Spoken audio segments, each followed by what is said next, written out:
You started So recording already? Yeah, I have, yeah. Do me a favour, man. Oh, another episode of British Business with Matt Holland. Charlie was just mid getting his mic set up and stuff there. So we've had some. I don't like being rushed, Matthew. I don't like being rushed, and you just try to rush me there a lot. How many unread messages have I got here?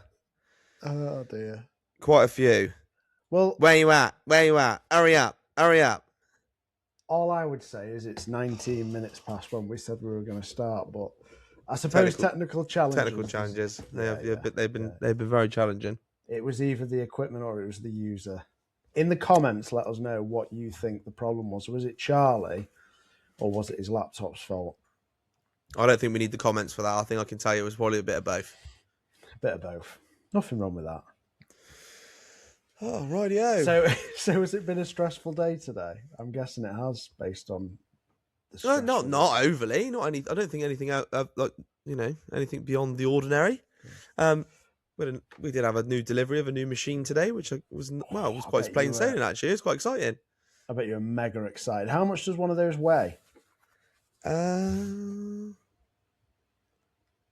you have to forklift it in? No, it comes on the back of a Sprinter. This one did 6 kilo, 6 head. I know a 4-head embroidery machine is just over 400 kg. So I'm guessing this one's probably about 530, maybe 540. So how the fuck did you get that off the back of there? Forklift? Comes down on the ramp, mate. Honestly, gravity. Really? Gravity does the work. Does it have wheels on it? Yeah, so it comes down on caster wheels, and then you have to set them level. So the engineer that come and install it today sets the levels, and then you have some nice pads that sit underneath, and you sort all the levels out, and you're away. Interesting. That'll be fascinating for people to hear that. So a 6-head embroidery machine weighs 600 kg roughly. Yeah, I reckon it's just around about that mark. Yeah, they're big bits of kit. To be fair, they are big bits of kit. They're very nice. The new this is a brand new one as well, which is very unheard of for us. We haven't had a brand new machine since the first one we bought, which was nearly 4 years ago.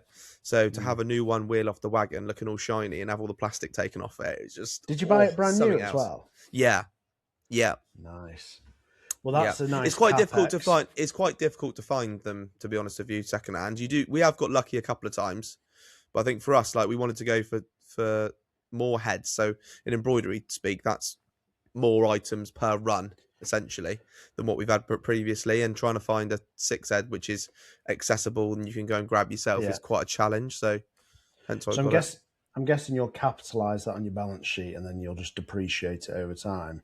Is that what you do with the other ones? Why? You're trying to catch me out on a technical one. You're trying to catch me out on a bit of accounting. You are, no, that's just business. We do depreciate it, Matthew. Yes, we do, but they depreciate a lot lesser than what actually everyone thinks they depreciate. They hold their value very well because they tend to last a great number of years. So they're very good pieces of kit. One of the ones we've got downstairs is over 25 years old. So when you buy something like that, you don't get a corporation tax relief straight away, I'm guessing. Or you're not sure? Don't worry.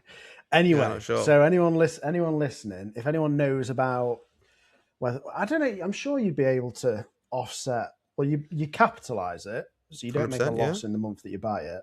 It's just whether or not there's any corporation tax relief on it. Sometimes you get that as well. But for manufacturing equipment, I don't know. Made in Britain, but it's not really. You kind of finishing. Sprinkle. We finish in Britain. Finished in Britain, correct. Finished in Britain, yeah, there we are. Yeah, that's the one. Anyway, so how are you, mate? Yeah, I'm okay. Yeah, I'm living the dream. Yeah, how are you? You all right? What's going on with you? Tell us what's going on with you. I'm more intrigued about you than I am about me. I've had a new machine installed today. It's all very exciting. Went home, bathed the kids, fed the kids, come back, filmed the episode of the podcast. But I want to know about you. You little call dodger. Call dodger? What do you mean call dodger? I don't dodge calls. Well, you do occasionally. Sometimes you're too busy for little old me. Don't be like that. What's going on in my world? I'm cracking on with setting up that services company that I was talking about. Some bugger had already registered the company name that I wanted to use, so that's annoying. So I've had to. Are you going to tell us what it is? It's not really. What did you want to use? I wanted to use WS Services Limited. You really thought about that one for a long time, didn't you? That got anything to do with normal company name? Yeah, so William Swindles. Wow, right. How did I not how did I get that? It must have come up. You must have taken a long time to come up with that one. So that must have been really gutting for you when you found out that it wasn't available. Do you know what I've had to call it instead? Jeez. Go on, hit me. William SW. Swindles. No, William Swindles Services Limited, which is a bit of a mouthful. That's going to look good on her. But the name won't matter. It's about the service and the quality of the kind of the services that we offer. I think that's fair. I think a lot of times people get too obsessed with the name and the branding, don't they? Yeah, and if we want to change the trading name afterwards, we can. So I've been doing that. Do you want to tell us what services you're going to offer? Well, that's kind of. Is it a little bit of secretive, or just we don't, Well, if you, I'm excited by this. I don't know if you can tell. If your memory wasn't like a goldfish, then you'd remember what we discussed at the start of last week's episode. But I know, but come on, I'll just do it for the listeners. We've got new listeners. Yeah, they want to know these things. Well, yeah, we probably have. Is that you bringing some audience into the mix? Is that what I'm bloody trying? All right, I'm bloody trying. I'm trying. Okay. To be fair, like your LinkedIn post was nice. I read that and I was like, yeah. A week later, you read it. Yeah. I need to return to LinkedIn. I've had like a hiatus from it. I don't know why. I just get which is interesting because you told me it was really, really easy to get 1 million impressions in a year. Well, I think I pretty much I got that, didn't I? I don't think you did, buddy. No, I didn't. No. Okay. Well, I think the good thing about our relationship is that self-deprecating humour is definitely something that we're both on board with. For anyone that doesn't know, Matt loves a bit of competition and he's always challenging people to everything, whether it's a run-in or steps or, I don't know, how many McDonald's you can eat in a day or how many wobbles you can do or something for when he's doing his gym sessions or how many impressions you can get on LinkedIn. Always got to be a challenge until it's something that he's had a hiatus from. Oh, dear, you've done me. I tell you what, just on the note of like poor performance, as we're talking about your inadequacies, I was telling someone actually that, sorry, I'm getting all ADHD. I was telling someone about our running competition. You know, when I beat you 3-1 on that. But anyway, yeah, I won the first month, and I never won a single month after that. You didn't win the first month, did you? Yes, I did. January 2025, I won. We'll go back and have a look, mate, if you want. It'll be the only month you ever do more. It is, yeah. I'll hold my hands up. It's like entirely accurate. And I'm a fat average runner. That's me. So hey, don't put yourself down. You've done incredibly well with that. Well, yeah. I don't know. I meant that one as well. I meant that one. That was genuine. I'm going to cry in a minute. Anyway, I was listening to to last week's episode, and the introduction was really weak. And I struggled with it again that time, so that's something we need to improve upon. I was just about to say, we just scrap that whole thing and we just start again then, if that's because we haven't done it this week either. Well, it can only get worse. I don't know. Things can only get better. Should we talk about our British business fact of the week? Get straight into it. Please. Hopefully you brought it. I didn't answer your question as to what I've been up to, so I'll answer that in a minute. Okay, bro. To answer that part of it. UK productivity is still around 3 to 4%, not very specific for a fact, below its pre-pandemic trend, despite people working on average longer hours and reporting higher stress levels. So the post-pandemic period is less productive, more stressful, and we're working more hours. And the source of that is the Office for National Statistics and its productivity analysis. What do they classify that on then? What do they classify that on? It'll be to do with GDP per capita. That's what I reckon it'll be. I feel it. Do you feel it? Yeah, I think the country's less productive for sure. I think, it's not easy out there. No, do you think that's just the way we were working during that period and how the changes affected us coming out of it? I think you've got the whole inflation thing, which is a major problem. And if you look at inflation over a short period of time, it only appears as like 2 or 3%. But then if you compound it over the period post-pandemic, it's like 20-something%. So if you think cost of things has gone up by that amount, but real wages haven't, that has a really negative impact on people's spending ability. So that will have a negative impact on GDP per capita, people's what kind of the money that's exchanging around the country. So yeah, it's I don't know. I think we've discussed this a lot on the podcast. I don't want to get into it again, but I think we're just we're like you know when you have a bit of a shitty old car and it's struggling a little bit and it enters into limp mode. Mate, that's new cars that do that, isn't it? Maybe, yeah. Yeah, well, it's all relative, isn't it? But absolutely. Your car goes into limp mode and it starts like stuttering. That's how I would describe the UK at the moment. It's kind of that sounds like me. Well, maybe. But I suppose, like, question for you, like, do you feel the pressure? Like, you're putting the hours in, but not always seeing it come through, like in momentum. I think every day, every week, and every month, and every year that passes, I reckon the pressure increases. What, on you as an individual or business owners? Yeah, I think me as an individual, us as business owners, and I think just us as people. I think there's an expectation that we do more and more and more and more all the time. There's a lot of, I think there's a lot of social pressures. There's a lot of expectation, I think, for people to achieve. There's also the financial pressures of having to do more than you used to do in order just to stand in the same spot that you're standing in. I think that one is that's the main thing where a lot of the stress comes from. But it does seem to always be. We've said this before, haven't we, on an earlier episode? But always seems to be that delayed gratification seems to be moving further and further and further and further afield all the time.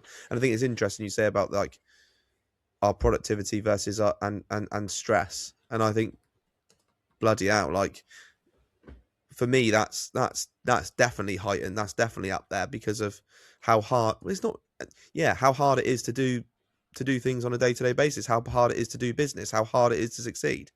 I think it's things are coming at you from all different angles, and I think it is definitely getting harder. Do you feel that? I think the first part of what you said there, like that kind of like feeling of pressure to perform as a business owner and like the social pressures of, but it's maybe. Do you think it comes from an age thing as well? Do you think it's a male age thing, or do we think it's a? Well, I know. I'll speak about myself first. Like in my 20s, I put a lot of pressure on myself to perform, and it definitely had a challenging impact on my mental health. Like I always wanted to be further ahead of where I was, and I beat myself up about it constantly. Yeah. And there's less of that now because I've achieved some of those goals. But then I was having a catch up with James Green from NutriSeed, which, by the way, check NutriSeed out. Great business. Have a look at that, Charlie. Have I mentioned James to you before? Yeah, he's really. He's a deep thinker. He's out in Dubai at the moment at some kind of trade show for food, and he's thinking of doing. I won't say what he's thinking of doing, but he's very entrepreneurial. Oh God, he's so entrepreneurial. I love. Like, I had a brief interaction. I had an hour call with him today, but he's so entrepreneurial and so driven. It's just like I love chatting with him. Can really feed off that as well, can't you? Can really feed off that. He's driven. He wants it. Do you know what I mean? And we were chatting about how hard it's been, and I talked a little bit about. He was probably a bit. I think I was a bit negative on the call, like looking back. Maybe a bit negative about myself. Like I felt a bit dissatisfied with 2025. Like if I were to write down, I was saying this to my brother Rob, if we write down what we've achieved within the business in the last 12 months, it'd be like, whoa, that's good. But yeah. It's not like we've systemized loads of stuff and like we've like improved processes and like we're just a really well structured, well oiled machine now. And like we've made like we've done really well, but it just doesn't feel like. Do you know what I mean? I know what you mean. I know what you mean. I feel like that all the time. I think it's important. You've got to stop and you've got to look back and see about some of the things you've achieved, because I don't know. I guess it depends what success looks like and what finish looks like and what all of that feels like to you, as opposed to, yeah, but we're all the same, aren't we? Because as soon as you've done one thing, you're on to the next, and as soon as you've got to a certain milestone, you're thinking, well, that ain't enough, and it probably isn't enough, and then it's the next one, the next, the next, the next. You end up not getting excited about anything. That's how I mean, there's obviously things wrong with me, but the way my brain works is I've constantly got to be working towards something. And if I'm in like a bit of a flatter period where I'm not necessarily seeing the momentum or things kind of heading in the right direction, I'll get a bit frustrated, I suppose. Yeah. Either with myself or, I don't know, people around me or, yeah. I mean, having said that, this last week, and I'll speak relatively openly about this because I think I can, but in my life in business and personally, I've gone through a lot of like ups and downs in the business, and we're in a very, very strong position as a company at the moment. Like we're sat on a bit of cash and we're doing really well. And for the first time the first time ever, we've been able to take money out of the business. And I've talked about it on the podcast previously about delayed gratification. And I'm a strong believer in leaving money in that business and making sure you feed it and give it the opportunity to grow. And we've done that for years. We've taken a bit of money out in January, and it's felt really strange, to be honest with you, because there's a bit of cash in my bank account, and I'm like, what do I do with it? Do you know what I mean? Like, I don't know. But I'm also like, you feel like you've been constantly protecting that entity for so long. Yeah. That you maybe feel like something, by you making that different decision you haven't done for years and years, it becomes slightly more exposed or not? Yeah, like we've always remunerated ourselves and had a salary. Yeah, absolutely. If that makes sense. But we've taken like a nice bonus because we've had a good period. Yeah. And and we deserve it because we've taken so many risks. But I still have that imposter syndrome, I suppose. So it's like this week's been quite strange. So we've got the company going on. That's happened, which is really nice. Yeah, I don't know. It's So can I just ask why now then? So with all the things you've got going through, you just said 2025 feeling you were a little bit dissatisfied, but if you were to sit and you were to write down some of the things that you've done, you'd actually probably be, you'd feel like you've achieved something quite good. You've got the services business that we're trying, is going on. You've got lots of other things going on. Why did you decide to take some money out now? Because we're in a very strong position. Like but you couldn't have used it for something else? I'm playing devil's advocate here. You've been driving for years and years, and it's all been about getting to that stage. What is it about getting to the stage now that is the stage that it comes now? I'll put you on the spot there, haven't I? No, that's good. I like it. I would say we have a very safe, well-run business, and we're secure, and we're in a very fortunate position. But boy, have we worked fucking hard for it. And I suppose, oh yeah, absolutely, you all have. I'm a big. Yeah, we all have. Just to be clear, like Sarah, Robert, Mark. Oh yeah, and the team, even the team in the warehouse and that stuff. Been busting a gut now for quite some time. Yeah, we look after people, but I suppose the point is like, I think last week's, 2 weeks ago, the last episode I did with Tom, one of the things was like, it was about kind of like profits and what's the point kind of thing. And I think when you are in a fortunate position, ultimately, like, we are risk takers, we are entrepreneurial people, business owners I'm talking about. And it's fucking hard out there. And there'll be some people I know that are listening to this are going through a tough time. And like, I'm sharing that positivity and being open and honest about it, because I think people need to know that I've been through rough seas where I've not taken any money out of the business. I've not had a wage for 6-9 months at times. Like, we've reinvested the profits. And I suppose why now? We're in a very strong position, and we've still got reserves to be able to invest in opportunity.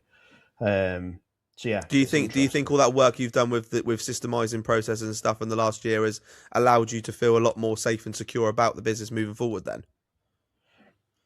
Or have you felt like that? Did you feel like that in the run up to making those things, and those were just an added bonus of making it run smoother and smoother and smoother, and oiling that machine?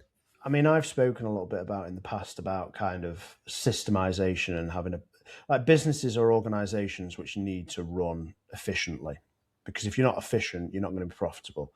So our business is very efficient, and it's very systemized and process led. Like, people know who they report into. People understand what they are supposed to do on a Monday, what they're supposed to do on a Tuesday. Like, every role has a process, in my opinion. Yeah. Some people deviate from it at times, and that's fine. And we don't have to. It's not like authoritarian. It's a happy place to be. But we're process driven, and I think that inherently leads to it makes you feel quite secure, and then when you have financial security as well, it just feels very well oiled. So we're in a strong position. But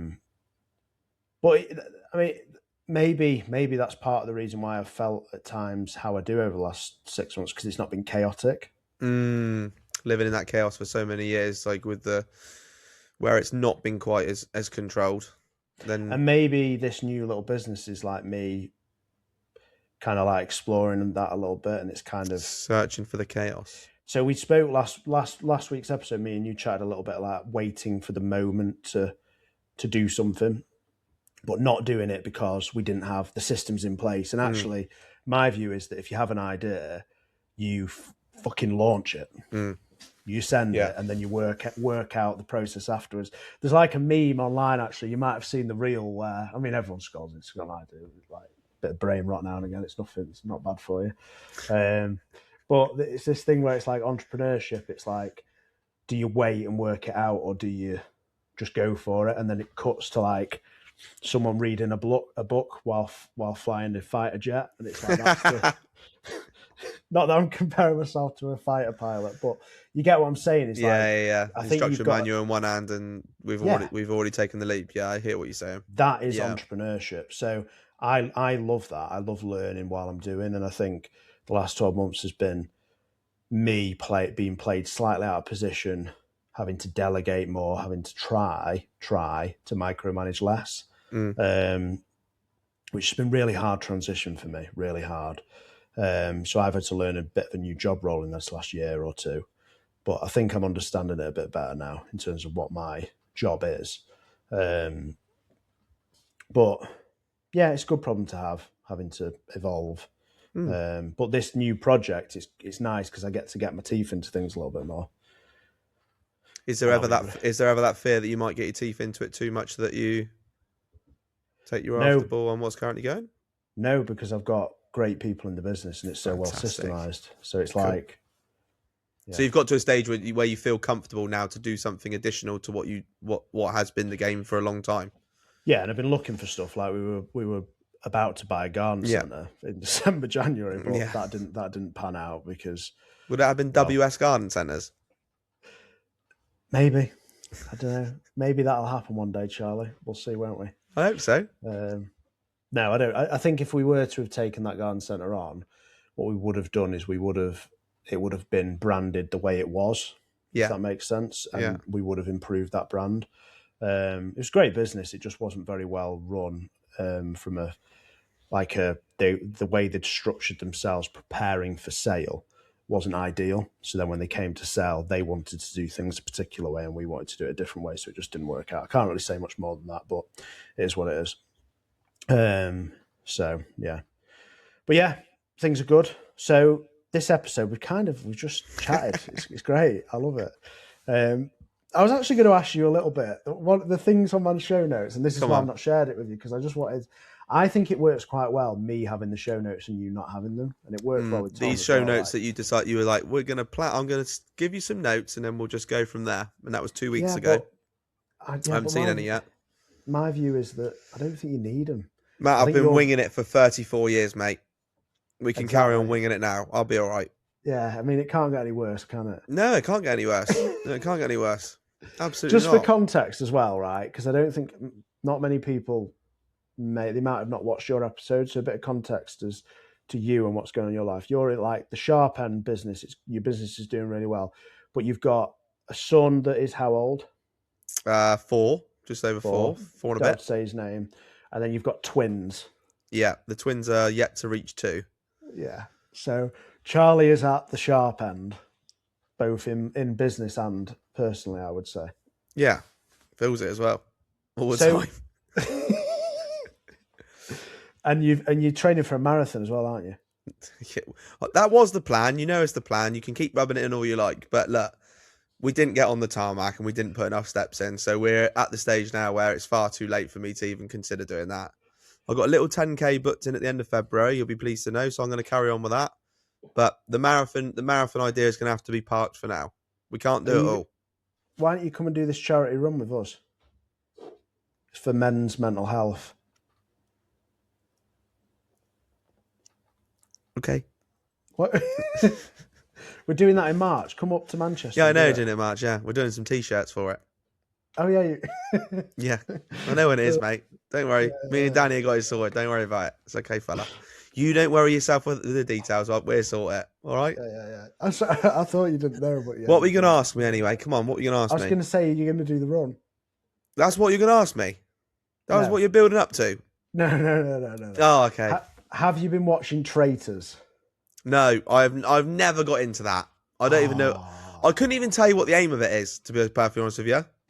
So if that's blown this whole episode out of the water, but you might have to explain it. It has a little bit. I've literally got like your show notes. Your questions were all about traitors. We're on a business podcast, and you're talking to me about traitors. No, because I think it's really interesting from a psychological perspective in terms of people, and businesses are about people. Explain. Well, like that whole thing, it's about like trust and pressure. Like, do you know much about the show? Lying to people, isn't it? A little bit, but some of it is about. Sounds very very trustful. No, but what happens is people build up trust, and I mean, maybe not, maybe it's not. Why are you doing that to me? Like, why? Come on. You could be like, oh no, yeah, no, I did.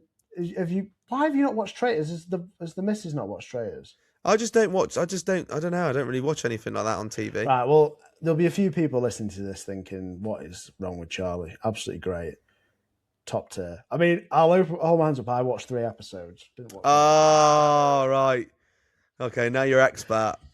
I watched the last 3 episodes. I watched the finale, but it was good. How do they apply to business? How does it apply to business? It sounds like a LinkedIn post, this does. Yeah, we are clawing this, like scraping the back. Yeah, trying to be relevant in some way. How does it relate to business? Well, like I say, I think it was interesting from seeing the perspective of how people interact with each other when they're not being truthful. And I think, unfortunately, in business, sometimes you come into contact with people who are not honest. Mm. And I don't know if you've ever had anyone not pay you? Yeah, a couple of times. Yeah, but those people will have been probably quite direct with you and said, "Oh yeah, I'll sort you out, Charlie." Yeah, quite a lot of time. Yeah. So, is there a correlation between those individuals and the people that have won the Traitors? I don't know. Or were they able to very efficiently play the game? I don't know. It's a bit of a grey area, that one. Yeah, that's why I thought it was quite interesting, because from a morality perspective, I'm not sure I could win the Traitors. Like, I'm a competitive person, but I don't think I could. If I was forming relationships with people, having conversations and knowing that I was a traitor. Yeah. No, yeah, I don't think I could. Would you do well at that? Do you understand the game? No, I don't even know what it is, do I? This is why it's ruined, isn't it? Yeah, it is ruined. You always have to pretend you're something, pretend you're not. I don't know. So basically, there's a group of people that get put in this castle. Most of them are faithfuls, and then some of them, there's like 2 or 3 that are traitors. And the traitors, every evening, they get to murder one of the faithfuls. Not in real life, but like, yeah, I know, yeah, it's a bit boring. Be better if they were able to.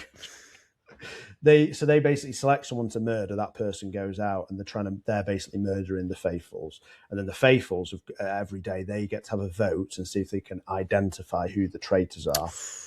But the traitors' identities, they're basically saying, "Oh no, I'm a faithful. It wasn't me." Do you know what I mean? So basically, they end up voting out loads of people that are actually genuinely faithfuls. So that's why it's like psychologically interesting. But anyway, give it a watch. It's good. The celebrity one was good. Apparently, didn't watch that either. But I watched 3 episodes of the most recent one. I think I caught some of our team talking about it the other day, and I couldn't get involved in the conversation then. But maybe if we'd have had the show notes, I could have done a bit of research. Maybe. But you see, I just presumed that you were up to date with stuff like that. No, I suppose with the pair of twins, is it a pair of twins? It's just a twin. I think it's just twins, mate. I think that's the correct English for it, but I'm not entirely sure. Don't quote me on it.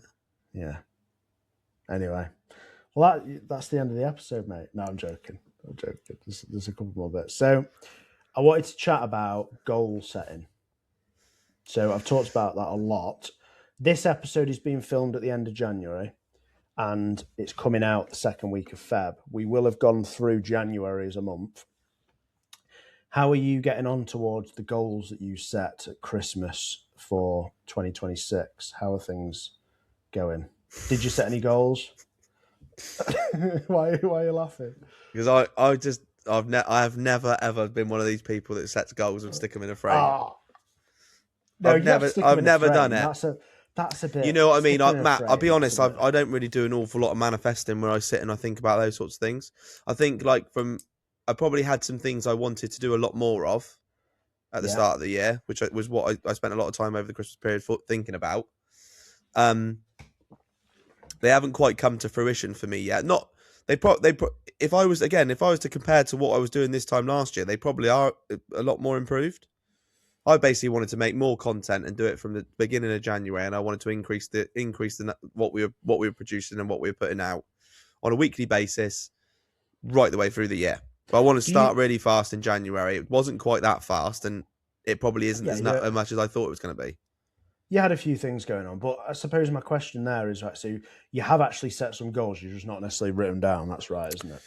Yeah, I'm not really good at that kind of. Why are you not good? What do you mean you're not good at it? Like, all we're talking about here, you're an ambitious, driven person. I know you are. And you've said that you have set some goals there. And then you've said that you maybe haven't stuck to them as well as you have. So maybe if you had written down or like in your notepad or whatever. Yeah, absolutely. Yeah. That's why I do it, because I'm driven. I want to do things. And the reason why I write the goals down is to hold myself to account and make sure I am actually working towards them, if that makes sense. Yeah. What if you don't achieve them? Well, then they stay on the list. Okay. Or it's okay to walk away from them and go, right, well, I'm going to change my mind. I don't want to do that anymore. That's fine. Do you ever feel like they're limiting? What, the goals? No, because they're fucking really hard to hit, mine. So my only option is to become better. Of course they are. Some of them are ridiculous, yeah. No, I think that's the thing, isn't it? Some people say, your goals got to be achievable, measurable. They've got to be realistic. Well, they do. We talk about, all those sorts of things. I get that. But yeah, they do. Is that in a sense not limiting? I don't know.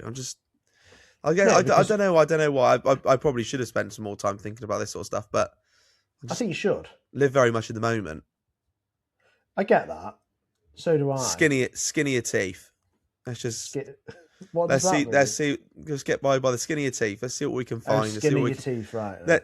Sorry, it was a bit of southern coming out there, wasn't it? Yeah, that was really. That was fucking southern. Cool. That one. Fucking hell, you wouldn't get away with that off here, lad.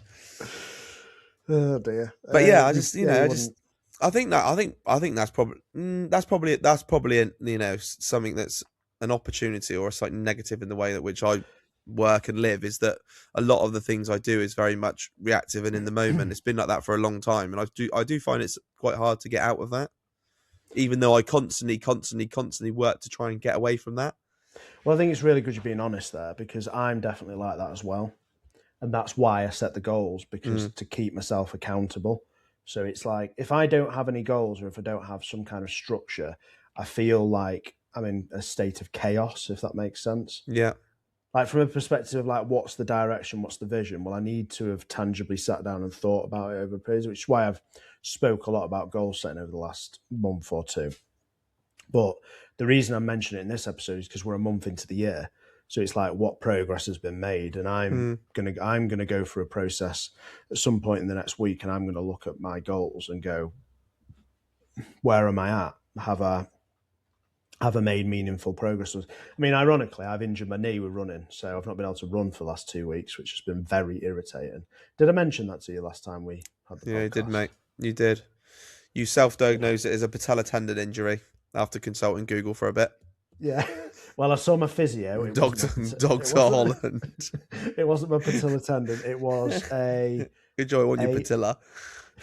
Well, Lucas, my PT, says I'm just a pussy, basically. Yeah. Funny enough, that's what you say to me half the time. He didn't say it. He just he kind of like suggested. He implied it. Like, yeah, he implied it. Like, yeah, I am. But basically, it was like a small strain. It's a strained ligament attached to my meniscus in my left knee. God. Sounds dreadful. Anyway, a week later, I've been for 2 runs, so I've it can't have been that bad. God, it repaired quick. That quick. That did. That poor old patella. It wasn't even torn. It was strained. No, it wasn't. It wasn't. It wasn't even strained. It was just stretched. Yeah. Or used. So, but going back to the goal setting, for me, running's been really important for me this last 12 months for my own headspace, like my sanity, and then to not be able to run for the last 2 weeks has felt. It sucked, to be honest with you. You throw yourself into something else. I got. Yeah, I did. I've been doing some swimming. I've been doing swimming. Yeah. Do you wear a cap? Do you wear a swim cap? I haven't worn a swim cap. I mean, what's the point of me wearing a swim cap? Do you make sure you go clockwise? Do you make sure you go clockwise around and do the That lanes? depends. If there's someone in the lane that is already there and they're swimming clockwise, then yes. You just go in the kids' pool. What? Why are you doing that? Yeah. Well, then, why are you doing that? No, I could just imagine you sat under the little sprinkler. Why? Telling me you gone swimming, or she's popping into the jacuzzi or something as well. Right, we're done on this conversation now. In the activity pool. You're getting blocked. Oh, whoa! We didn't mean any of that. If there's anyone out there that wants to be a co-host on a below average podcast, reach out. No, I just can't imagine you swimming, bud. I just can't imagine you swimming. I can imagine you sat there in the shallow end, just having a chill. I just can't see you swimming. Me and you need to have a swim off. I'm challenging you. I can't. I hate it. I hate that more than running. I'll be honest. Is there anything? Always have done. Could never get the breathing right doing the front crawl. It used to piss me right off. People used to tell you, go up and down, up and down, up and down, up and down. My mum and dad used to pay money for that. You used to send me up and down, up and down, up and down. No, not for me. Not for me. I'll do a couple of lengths on holiday or something, but no, I'm not doing none of that lap stuff, round and round and round in circles. Bless you. Ah, dear. Charlie. Well, I suppose what my point was is that, like, for me, it's been a bit up and down with that goal with the running because of circumstances. So sometimes you have to kind of pivot a little bit. What about from a work perspective? You didn't think, ooh, I'll use the time to go and do something else? What do you mean? It was all activity based, was it? It was all fitness based. So basically substituting one in for another. Yeah, that particular goal, but that's not my only goal. So I suppose what I'm saying is that I had the goal with running for this year, which I'm going to carry on with. But in January, I haven't been able to do everything that I wanted to do. So I've just kind of tweaked it slightly, and then I'll revert back to it. But the point is we've head out of January. I think it's important for people to think about kind of like where they're at. Have they made any progress towards the goals? And if they haven't, adjust them. Yeah. Or if you haven't written them down, write some down. Do it now. Charlie. Yeah. Don't leave it any longer. Regular reviews, regular check-ins. It's opinion at the end of the day. That's all. Yeah, but it's your own opinion, isn't it? Yeah. You're a harsh critic of yourself, aren't you, as well? Yeah, but I think that's important. All the time? Yeah. I think it's important to challenge yourself and kind of go, I want to be better. It goes back to what we said at the start, though. Never really giving yourself a pat on the back, does it? Never being satisfied. I am satisfied with what has happened, but I want more. Nothing wrong with that. No, there's nothing wrong with that at all. No, I hear you loud and clear. Yeah, good. I hear you. I'm the same. I think we just spend time beating ourselves up all the time, though, don't we? But that's good. Yeah, but is it? Yeah. Is it? Is it really? How do we know it's good? Who's there to tell us it's really good to do it? Do you know what? It must be miserable not having, like, if you didn't have that. God, that drive and that determination. That fire. Yeah, no, I get that. I get that. Yeah, I know, but there's you can have quite a lot of it and still give yourself some recognition for some of the stuff you've done, can't you? Or not? Yeah. No, I've always said, like, celebrate the top of the hills, look back and go, fucking hell, where have I come from? That's amazing. I'm a big believer in that. I have an album on my phone which is pictures of the business through the period and all the rest of it and stuff like that. And I get emotional looking at some of those things and going, fucking hell, how have we done that? That is insane. Yeah. But then I also, on the top of that hill, I look at the next fucking peak and I go, that's where we're heading next. Let's head into the fucking Valley of Doom. And off we trot. I think it's important. That's my perspective. Yeah, I think you're right. I don't know. Sometimes I think we just spend our time just constantly looking forward so much we just forget where we come from. So the here and also the here and now as well. It's always about, we're always setting goals. We're always thinking further in advance. And I get that we've got to.